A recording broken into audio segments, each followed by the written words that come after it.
IPL 18వ season వచ్చే వారం మొదలు కాబోతుంది. అన్ని జట్లు ఇప్పటికే ప్రిపరేషన్లో బిజీగా గడుపుతున్నాయి. విదేశీ ఆటగాళ్లు కూడా చాలామంది తమ జట్లలో చేరిపోయారు. అటు గత సీజన్లో రన్నరప్గా నిలిచిన సన్ రైజర్స్ హైదరాబాద్ సొంత గడ్డపై ముమ్మరంగా సాధన చేస్తుంది. ఈ క్రమంలో ఆరెంజ్ ఆర్మీకి అదిరిపోయే న్యూస్ వచ్చింది. Sunrisers allrounder Nitish Kumar Reddy గాయం నుంచి కోలుకున్నాడు. బీసీసీఐ నిర్వహించిన ఫిట్నెస్ టెస్ట్లో అతను పాస్ అయ్యాడు. మరో 2 రోజుల్లో నితీష్ కుమార్ రెడ్డి జట్టుతో చేరనున్నాడని తెలుస్తోంది. ఇంగ్లాండ్తో 5 టీ20 సిరీస్లో తొలి మ్యాచ్ తర్వాత నితీష్ కుమార్ రెడ్డి పక్కటెముకల గాయంతో జట్టుకు దూరమయ్యాడు. ఈ సిరీస్ 2వ టీ20కి ముందు అతను ప్రాక్టీస్ సెషన్లో గాయపడ్డాడు. అప్పటి నుంచి బెంగళూరులోని ఎన్సీఏలో రిహాబిలిటేషన్ తీసుకుంటున్నాడు. ప్రస్తుతం పూర్తిగా కోలుకొని ఐపీఎల్ 2025 సీజన్ ఆడేందుకు నితీష్ సిద్ధమయ్యాడు. తాజాగా నేషనల్ క్రికెట్ అకాడమీలో ఫిట్నెస్ టెస్ట్ క్లియర్ చేశాడు. యోయో టెస్ట్లో 18.1 స్కోర్ నమోదు చేయడంతో ఐపీఎల్ 2025 సీజన్ ఆడేందుకు బీసీసీఐ మెడికల్ టీం అతనికి గ్రీన్ సిగ్నల్ ఇచ్చింది.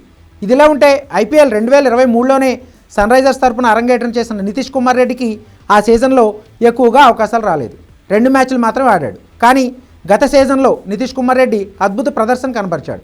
13 మ్యాచ్ల్లో 2 హాఫ్ సెంచరీలతో 303 పరుగులు చేశాడు. బ్యాటింగ్ ఆల్రౌండర్గా సన్ రైజర్స్ హైదరాబాద్ విజయాల్లో కీలక పాత్ర పోషించాడు. బౌలింగ్లో 3 వికెట్లు తీశాడు. ఈ ప్రదర్శనతో ఎమర్జింగ్ ప్లేయర్ రికార్డు కూడా సొంతం చేసుకున్నాడు. ఈ ప్రదర్శనతోనే టీమిండియా పిలుపు అందుకొని సత్తా చాటాడు. ఆస్ట్రేలియాతో బోర్డర్ గవాస్కర్ ట్రోఫీలోనూ టీమిండియా తరపున అరంగేట్రం చేసి అసాధారణ శతకంతో ఆకట్టుకున్నాడు. ఈ సంచలన ప్రదర్శనతోనే ఐపీఎల్ 2025 మెగా వేలంకు ముందు సన్ రైజర్స్ హైదరాబాద్ నితీష్ రెడ్డిని 6 కోట్లతో రిటైన్ చేసుకుంది. వేలంలోకి వెళ్తే భారీ ధర పలికే అవకాశం ఉన్నా తనకు అవకాశం ఇచ్చిన సన్ రైజర్స్కే ఆడాలన్న ఉద్దేశంతో అక్కడే ఉండాలని నితీష్ నిర్ణయించుకున్నాడు.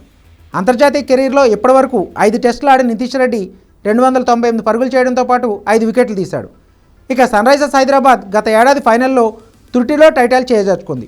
ఆసీస్ కెప్టెన్ ప్యాట్ కమిన్స్ సారథ్యంలో సీజన్ ఆద్యంతం అదరగొట్టిన ఆరెంజ్ ఆర్మీ పరుగుల వరద పారించింది. ఈ సీజన్లో టైటిల్ గెలవాలని కసితో ఉన్న సన్ రైజర్స్ తన తొలి మ్యాచ్లో ఉప్పల్ స్టేడియం వేదికగా రాజస్థాన్ రాయల్స్తో తలపడబోతుంది.